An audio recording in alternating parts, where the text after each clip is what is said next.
अस्सलाम वालेकुम students. Hello बच्चों, क्या हाल चाल? ठीक ठाक। आज हम बच्चों क्लास 10 की वीडियो लेके आए हैं, केमिस्ट्री की चैप्टर 1 नंबर 1। अभी न्यू सेशन स्टार्ट हुआ बच्चों का, तो हमने सोचा कि साथ साथ जो है वो यूट्यूब पे भी हम फ्री एजुकेशन हमें वादा किया हुआ है, हम देंगे। तो केमिकल इक्विलिब्रियम नाम है चैप्टर का।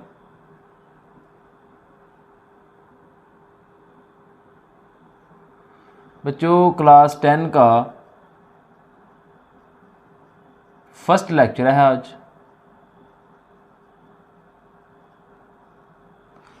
तो आज बात करेंगे केमिस्ट्री की, क्योंकि हम पढ़ाते ही केमिस्ट्री हैं, फिज़िक्स भी पढ़ाते हैं।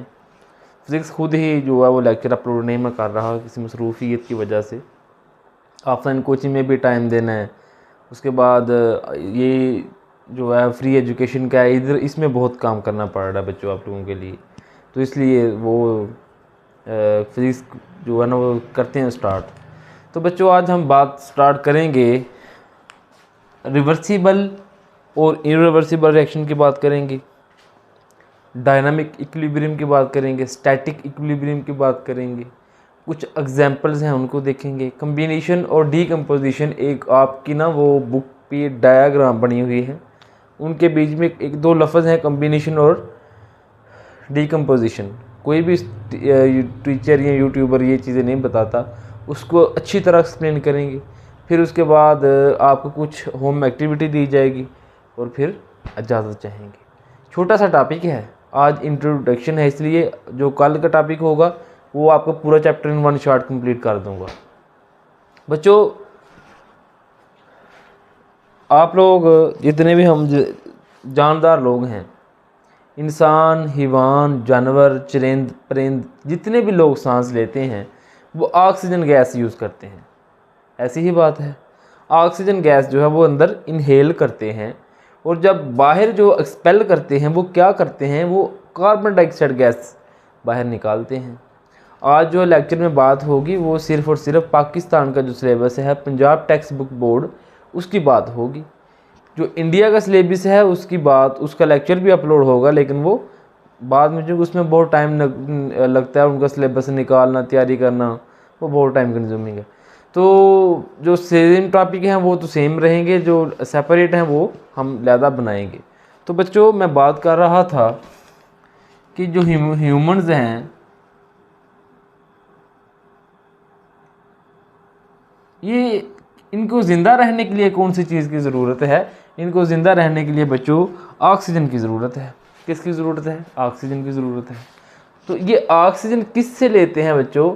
ये ऑक्सीजन लेते हैं पौधों से। किससे लेते हैं? प्लांट से। प्लांट से ऑक्सीजन लेते हैं ना, ठीक है।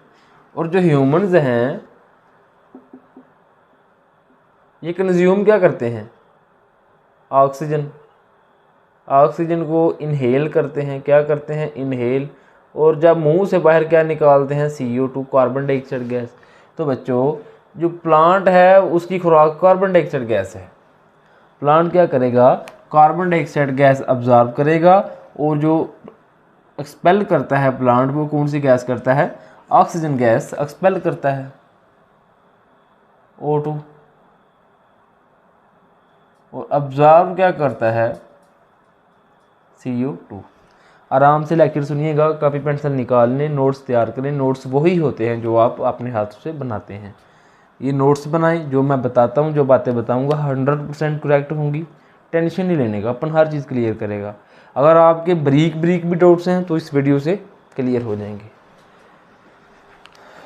तो बच्चों शॉर्टकट नहीं मारना। यूट्यूब पर तो वैसे 5-5 मिनट की भी ये टॉपिक हैं, हम शॉर्टकट नहीं लगाएंगे।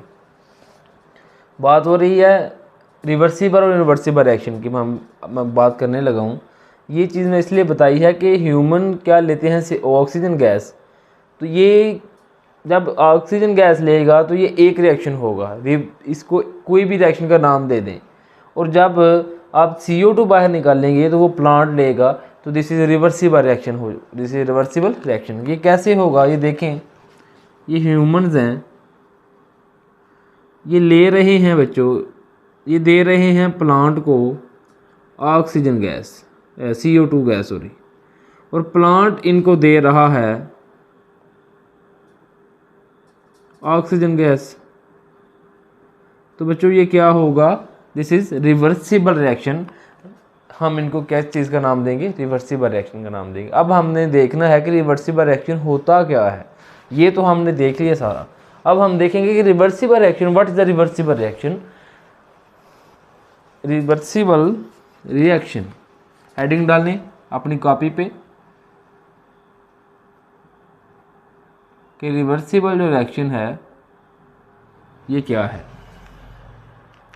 तो बच्चों रिवर्सिबल रिएक्शन हम उसे कहते हैं कि जब कोई भी दो प्रोडक्ट, एक रिएक्टेंट और एक प्रोडक्ट, दो हमारे पास चीज़ें होती हैं, जब ये आपस में रिएक्टेंट रिएक्ट करते हैं तो बनाते हैं प्रोडक्ट। वो मैं बताता हूँ कि प्रोडक्ट और रिएक्टेंट कैसे बनते हैं और क्या है वो। जब प्रोडक्ट, रिएक्टेंट और प्रोडक्ट बनते हैं और प्रोडक्ट दोबारा भी रिएक्टेंट बन जाते हैं, हम उसको रिवर्सिबल रिएक्शन का नाम देते हैं। इधर देखिए, हमने A + B, ये हमारे पास कोई भी रिएक्टेंट हैं, इन्होंने बनाया प्रोडक्ट, ये दो चीज़ें मिली और इधर ये चीज़ बन गई, ये दो चीज़ें मिली, ये एक चीज़ बन गई। दोबारा अगर यही AB कन्वर्ट हो जाए A + B में, तो हम इसको नाम देते हैं रिवर्सिबल रिएक्शन का। किसका नाम देते हैं, रिवर्सिबल रिएक्शन का। नहीं समझ आई, दोबारा देखें बच्चों। A + B जब कन्वर्ट करते हैं, मतलब रिएक्ट करते हैं, तो A प्रोडक्ट बन गया, ठीक है। और दोबारा जब ये प्रोडक्ट इस हालत में वापस आ जाता है, तो हम इसको किसका नाम देते हैं, रिवर्सिबल रिएक्शन का नाम देते हैं। तो वह रिवर्सिबल रिएक्शन क्या होगा। रिवर्सिबल रिएक्शन बच्चों कहता है कि product recombine in the form of reactant, in the form of reactant, तो हम उसको क्या कहते हैं, रिवर्सिबल रिएक्शन कहते हैं। समझ आ गई? कोई कन्फ्यूजन आप कमेंट करके बता सकते हैं कि सर इस चीज़ में हमें आ गई है। और बच्चों याद रहे, जो हमने ये सीरीज़ शुरू की है, इसका मैं नाम रखने लगा हूँ बीटा सीरीज़। ये हम बीटा सीरीज़ कर रहे हैं और बीटा के बाद फिर हम अल्फ़ा पे मूव करेंगे। अल्फ़ा पे मूव करके अल्फ़ा में आपको MD कैट, JEE और नीट का सिलेबस मिलेगा। बीटा में सिर्फ आपको 10th क्लास का ही सिलेबस मिलेगा। ठीक है बच्चों, इसकी समझ आ गई। अब एग्जांपल करते हैं। एग्जांपल है हमारे पास हाइड्रोजन गैस। जब हाइड्रोजन गैस बच्चों रिएक्ट करती है किसके साथ, आयोडीन के साथ। किसके साथ रिएक्ट करना है बच्चों, इसने आयोडीन के साथ रिएक्ट करना है। तो ये क्या बना देगी, ये भी गैस, आई थिंक गैस है। ये क्या बना देगी, आयोडाइड। ठीक है बच्चों, ये क्या इसने क्या बना दिया, आयोडाइड बना दिया। तो जब ये रिएक्शन हमने किया, हमने इसको क्या दी, हीट।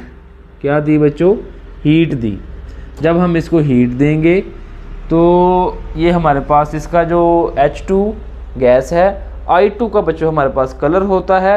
हमारे पास कौन सा कलर होता है, पर्पल कलर होता है इसका। कौन सा होता है बच्चों, पर्पल कलर है। और जो ये चीज़ बनेगी ये क्या होगी, कलरलेस होगी। ठीक है बच्चों। अच्छा, ये है, अभी देखें तो एक एरो है जो रिवर्सिबल रिएक्शन है बच्चों, हम इसको रिप्रेजेंट करते हैं इस एरो से। इस एरो से हम इसको क्या करते हैं, रिप्रेजेंट करते हैं। जो ये जो रिएक्शन है, ये जो एरो है, ये शो करता है कि ये फॉरवर्ड रिएक्शन है। कौन सा रिएक्शन है, फॉरवर्ड रिएक्शन है। तो बच्चों जो ये एरो है, ये शो करता है कि ये रिवर्स रिएक्शन है। ये जो एरो है ना, ये दो चीज़ें हमें बताता है।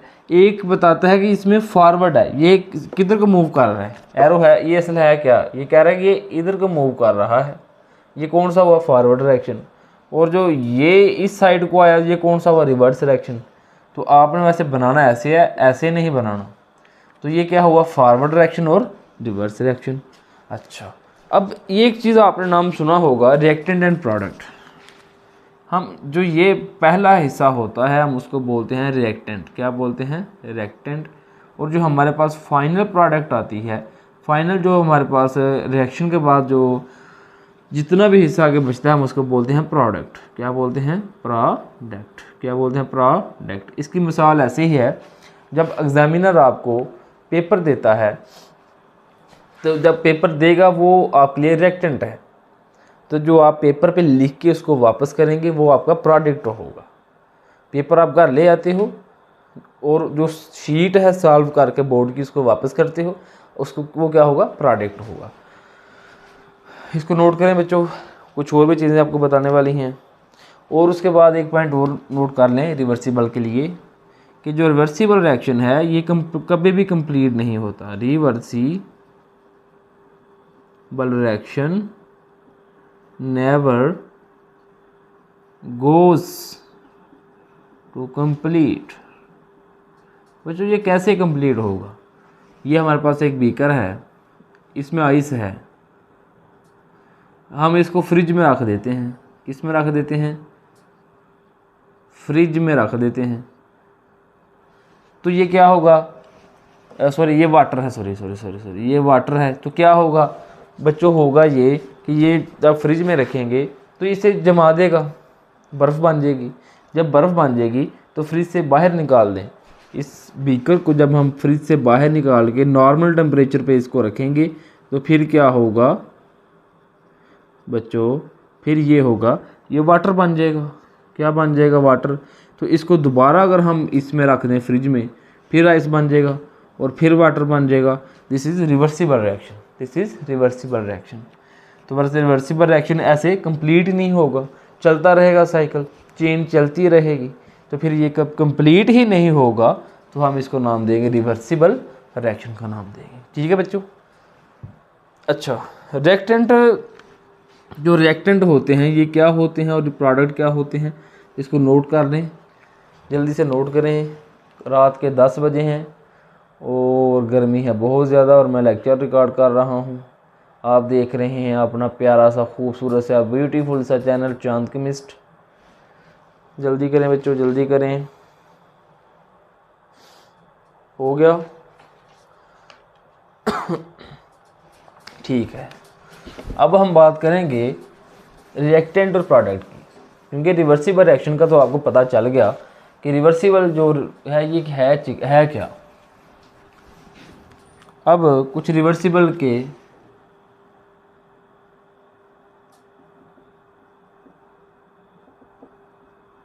एग्जाम्पल भी आपने देख ली। अब बात करेंगे रिएक्टेंट की। तो रिएक्टेंट में बच्चों सबसे पहले हमारे पास कोई भी सब्सटेंस होता है, कोई भी सब्सटेंस लगा लें आप। केमिकल रिएक्शन में जब लिखें अपनी कॉपी पेन, केमिकल रिएक्शन कोई भी substance, when any substance combine called reactant। आगे बच्चों समझ, रिएक्टेंट हम किसे बोलते हैं, जब हमारे पास कोई भी सब्सटेंस रिकम्बाइन होगा। ये हमारे पास एक सब्सटेंस है, ये दूसरा सब्सटेंस है, ये तीसरा सब्सटेंस है, ये चौथा सब्सटेंस है। जब ये रिकम्बाइन होंगे तो कुछ इस तरह का आ जाएगा, तो हम इसे क्या बोलते हैं, दिस इज़ रिएक्टेंट। क्या बोलेंगे बच्चों, रिएक्टेंट। हमारे जब पास ये सब्सटेंस हैं, सब्सटेंस जब कंबाइन होते हैं फिर ये क्या बनाते हैं, रिएक्टेंट बनाते हैं। ये ऐसे कर लें, ए बी और सी डी, ये हमारे पास सब्सटेंस हैं, दो सब्सटेंस हैं। जब ये दोनों को हमने अलग अलग किया, कंबाइन किया, आगे जाके हमें प्रोडक्ट दे दी। ये था रिएक्टेंट। अब बच्चों बात करेंगे प्रोडक्ट की। किसकी बात करेंगे, प्रोडक्ट की। प्रोडक्ट की जब बात करते हैं तो प्रोडक्ट में जो हमें न्यू सब्सटेंस मिलता है, हासिल होता है, उसे हम प्रोडक्ट कहते हैं। फॉर एग्जांपल H2+I2 ये क्या है? ये भी सब्सटेंस हैं, लेकिन हम इसे रिएक्टेंट बोलते हैं। क्या बोलते हैं? रिएक्टेंट बोलते हैं। तो ये HI बन गया, जब हमने इसको बैलेंस किया 2HI आ गया। अगर आपको वो क्वेश्चन की केमिकल बैलेंस नहीं आता, आप लिखें केमिकल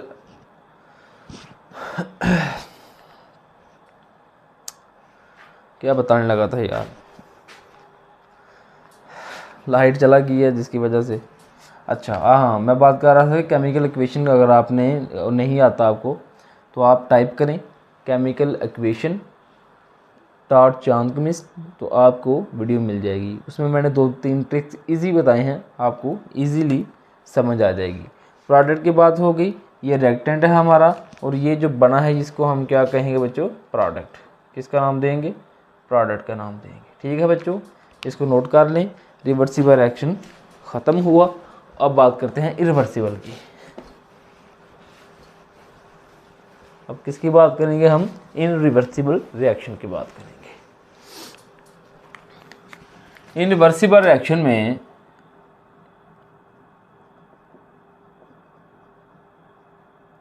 इसकी मिसाल बच्चों, एग्जांपल पहले मैं यही दूंगा कि जब आप किसी भी मेले पे जाते हैं, किसी भी त्यौहार पे जाते हैं, तो कोई ना कोई चीज़ ऐसी आई होती है जिधर आप लोगों ने जाना होता है।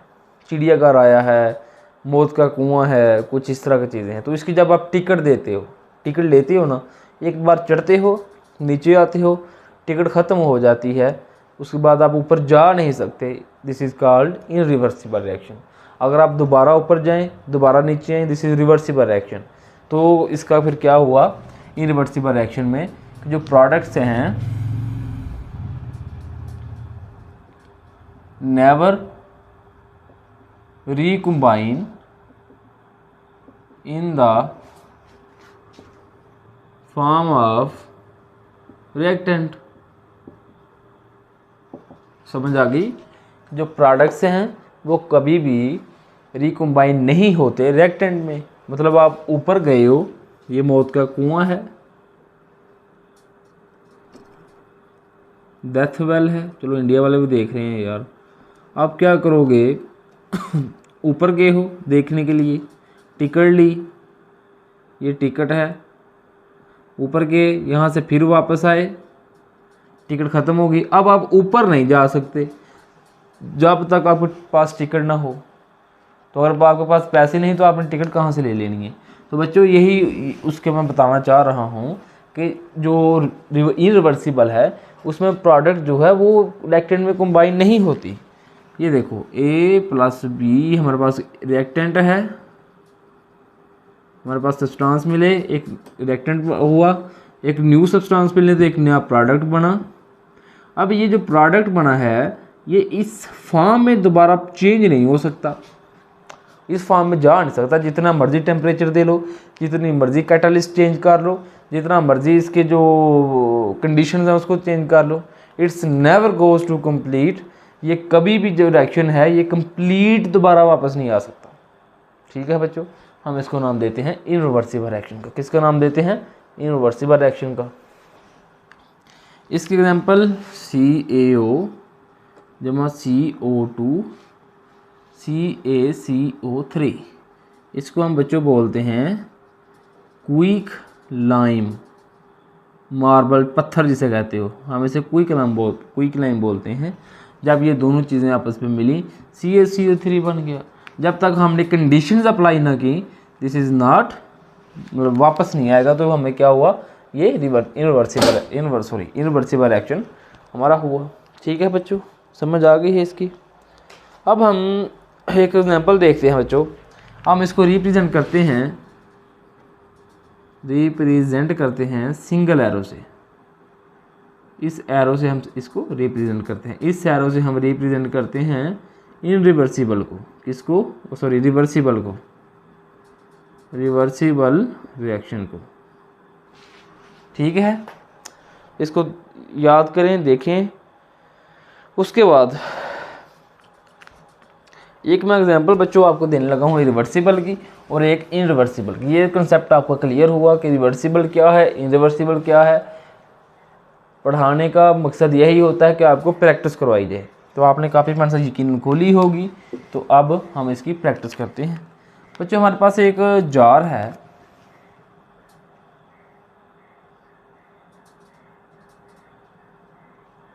एक जार है बच्चों हमारे पास, ठीक है। इसमें हमने इधर हमारे पास ये बड़े बड़े जो हैं ये आयोडीन गैस है। क्या है? आयोडीन गैस है हमारे पास। तो बच्चों ये ऊपर जो छोटे छोटे डॉट्स हैं ये है हाइड्रोजन गैस। कौन सी है? Hydrogen gas. तो जब ये हम इसको कम्बिनेशन करेंगे तो ये क्या हो जाएगा बच्चों? हो जाएगा कि जो ये जो पार्टिकल है ना आयोडीन गैस का, ये कंबाइन हो जाएगा हाइड्रोजन गैस के साथ। किसके साथ? हाइड्रोजन गैस के साथ क्या हो जाएगा? ये कंबाइन हो जाएगा। ठीक है बच्चों। तो इस ये जो हमने किया है रिएक्शन, इसमें दो चीज़ें हुई हैं। क्या हुई हैं? दो चीज़ें हुई हैं बच्चों। आप ध्यान से सुनिएगा, ये जो पॉइंट है जो हर बंदा मिस कर जाता है। एक तो हुई है डीकम्पोजिशन, एक हुई है कम्बिनेशन। अब हमने इन दो टर्म्स को देखना है कि कम्बिनेशन और डीकम्पोजिशन में क्या फ़र्क है। ये दो है क्या चीज़ें हैं जो हमें समझ नहीं आ रही कि what is this, what is this. अब हम इसको देखेंगे बच्चों, गौर कीजिएगा। अब मैं जो आपको बताने लगा हूँ, सबसे पहले हम कम्बिनेशन की बात करते हैं। तो कम्बिनेशन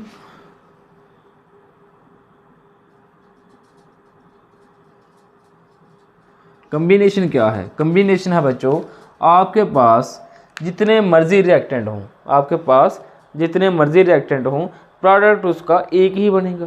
प्रोडक्ट उसका एक ही उसका बनना है। फॉर एग्जांपल आप ये देखें, आपके पास जितने मर्जी रिएक्टेंट हैं, प्रोडक्ट एक ही बनेगा। दो चीज़ें जब कंबाइन होती हैं तो एक चीज़ बनाते हैं।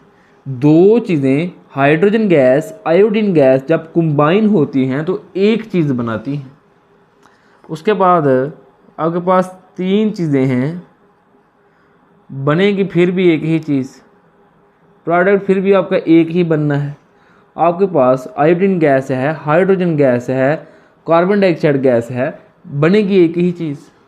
बेशक इधर वो पार्टिकल लग जाए उसका CO2 का। तो आपके पास इसलिए कम्बिनेशन हम इसे कहते हैं कि जितनी मर्जी हमारे पास चीज़ें हों, एक ही चीज़ बननी है। कम्बिनेशन की एक और मैं मिसाल देता हूँ, मैंने पहले भी लिखी थी। हम लेंगे CaO जमा CO2, ये है क्विकलाइम जिसको मार्बल बोलते हो, CaCO3। ये देखें, ये रिएक्टेंट है। ये जब ये कंबाइन हुआ तो इसने एक ही सब्सटेंस बनाया, उसको हम कम्बिनेशन का नाम देते हैं। ठीक है बच्चों, समझ आ गई है कम्बिनेशन क्या चीज़ है। अब हम बात करेंगे डीकम्पोजिशन की। तो जब बच्चों डीकम्पोजिशन की बात आती है तो डीकम्पोजिशन का मतलब होता है कि एक ही रिएक्टेंट जब टूटता है, बड़ा रिएक्टेंट जब टूटता है तो मुख्तलिफ़ किस्म के छोटे छोटे प्रोडक्ट बना देता है। डीकम्पोजिशन जब हम देखेंगे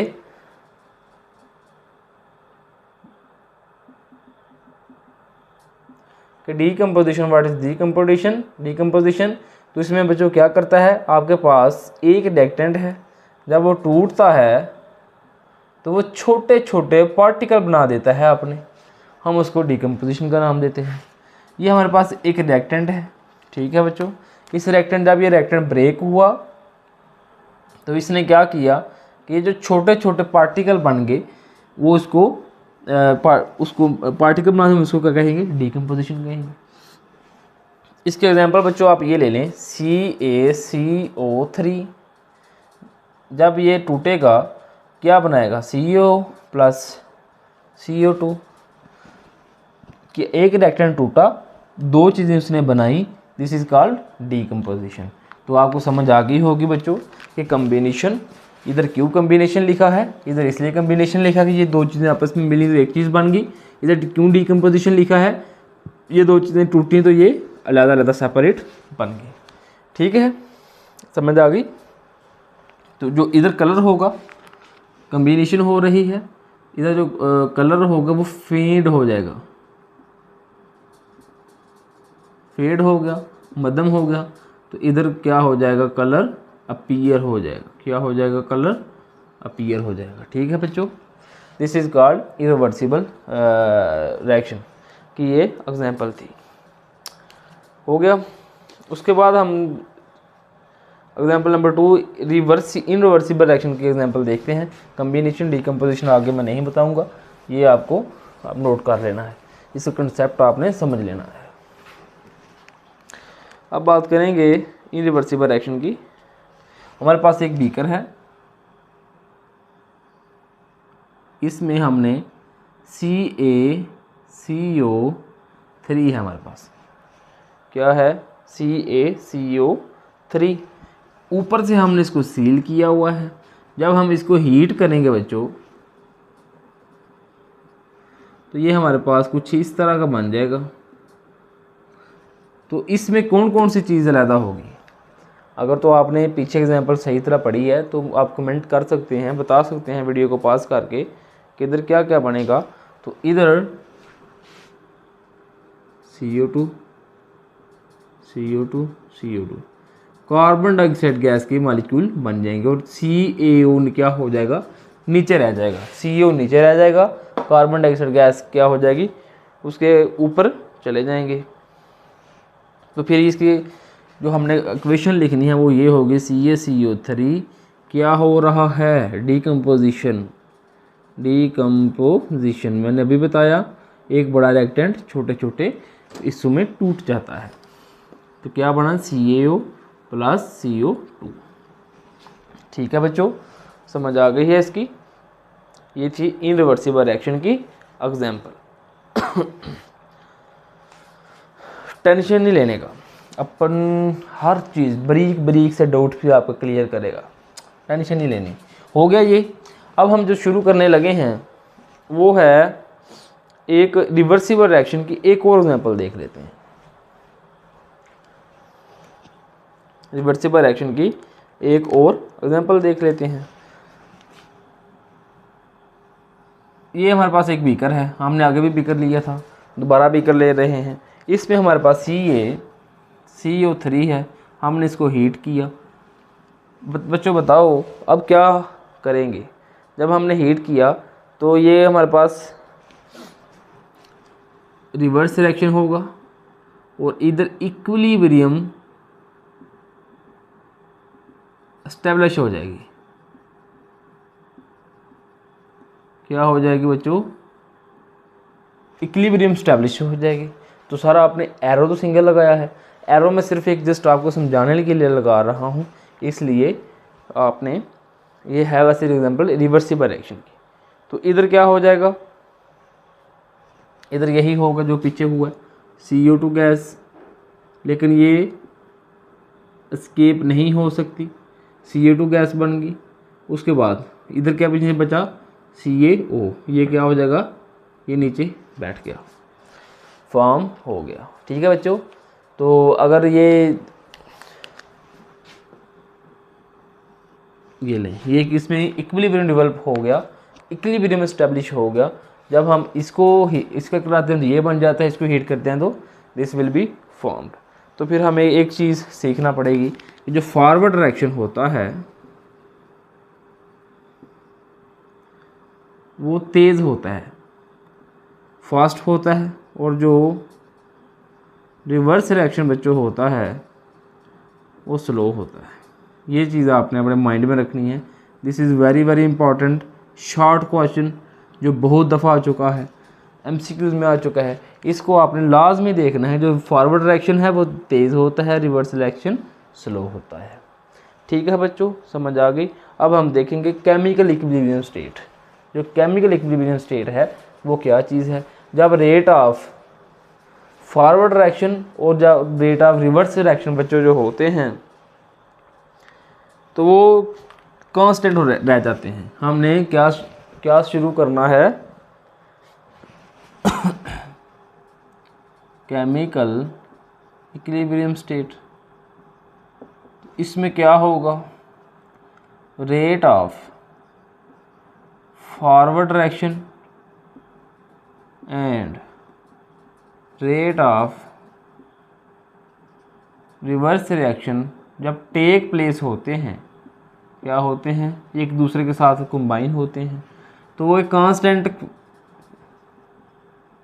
तो it take place, it remain in constant condition कह लें या रेट कह लें या फॉर्म कह लें, कॉल्ड केमिकल इक्विलिब्रियम स्टेट। ठीक है बच्चों, नहीं समझ आई? Rate of forward direction, forward direction क्या होता है जिसको हम इनरिवर्सिबल एक्शन कहते हैं, और जो ये इसको हम कहते हैं इनरिवर्सिबल एक्शन, और जो रिवर्स रिएक्शन होता है वो ये होता है, मिलके क्या बन गया? इनरिवर्सिबल रिएक्शन। तो कह रहा है कि रेट ऑफ फॉरवर्ड डायरेक्शन और रिवर्स रिएक्शन जब टेक प्लेस होते हैं तो एक कांस्टेंट पोजीशन में आ जाते हैं, इक्विलिब्रियम पोजीशन में आ जाते हैं, हम उसको बोलते हैं केमिकल इक्विलिब्रियम स्टेट। ये देखो ना, इसकी बच्चों का एग्जाम्पल ऐसे ही है कि जब आपके पास एक बीकर है, ये भी एक बीकर है, इसमें इन दोनों में एक पाइप लगा हुआ है इधर और एक पाइप इधर लगा हुआ है। ठीक है बच्चों, पानी आ रहा है ऊपर से, जब इसमें पानी आएगा तो पहले इधर भी जाएगा, तो जब यहाँ तक ये फिल होगा तो पानी ये तकरीबन सेम फिल हो जाएगा। तो जब आप पानी बंद कर देंगे, इसमें पानी कम होगा तो इसमें भी कम होगा।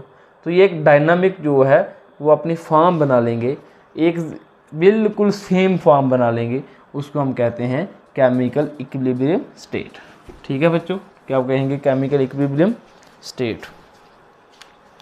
अच्छा, इसमें अब दो चीज़ें हैं, इसकी दो टाइप्स हैं, एक है स्टैटिक इक्विलिब्रियम स्टेट और एक है डायनामिक इक्विलिब्रियम स्टेट। पहली है स्टैटिक इक्विलिब्रियम स्टेट और दूसरी है डायनामिक इक्विलिब्रियम स्टेट। बच्चों जो स्टैटिक है इसका मतलब नज़र आ रहा है कि ये क्या कह रहा है? इसका मतलब है साकन, इसका मतलब है रुका हुआ, स्टॉप। तो अब इसकी क्या हम कहेंगे? कहेंगे कि जब कोई भी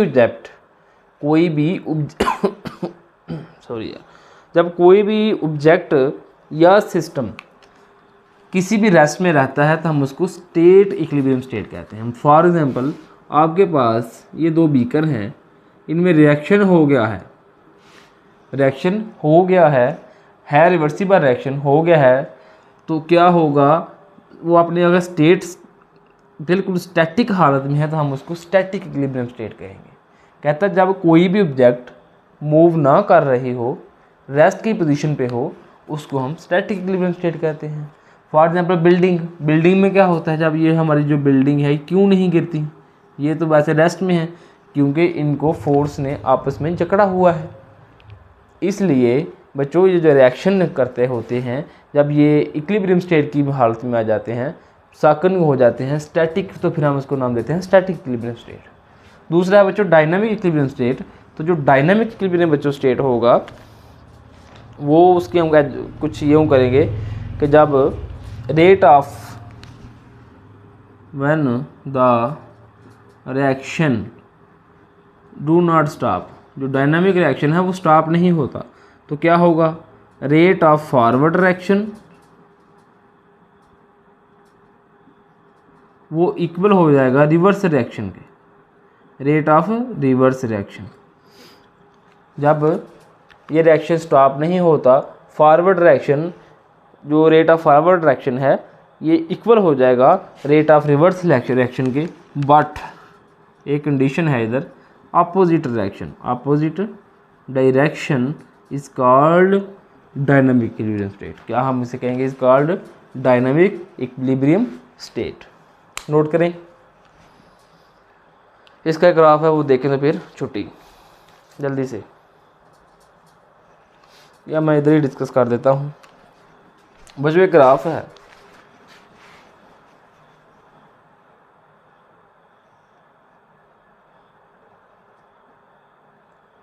ये रेक्टेंट कह लें, ये टाइम कह लें। जब ये हमारे पास रिवर्स डायरेक्शन है और ये जो डायरेक्शन है बच्चों ये है फॉरवर्ड डायरेक्शन। क्या है? Forward direction.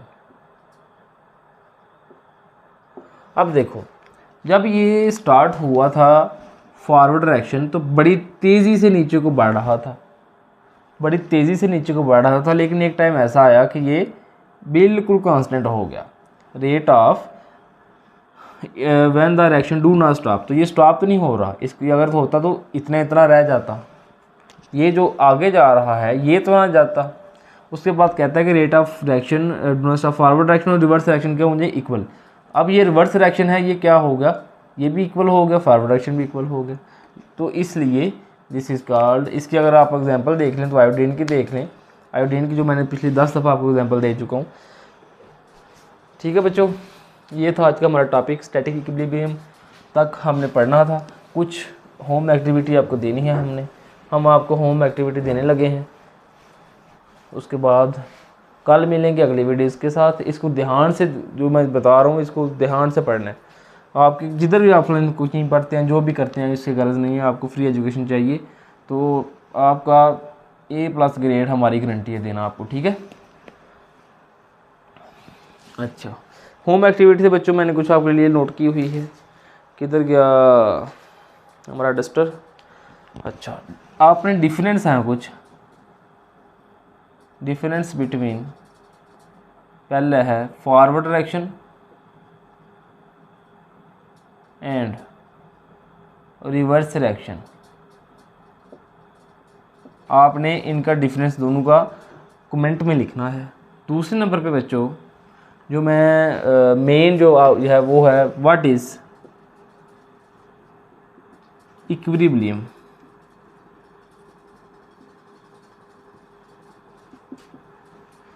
थर्ड नंबर पे है बच्चों, सर आप तो बहुत सवाल बनाए जा रहे हैं, मैं कोई भी बच्चों सवाल बना सकता हूँ। हाँ, रिवर्स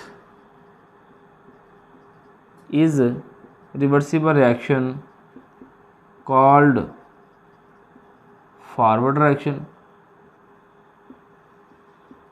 इफ yes और no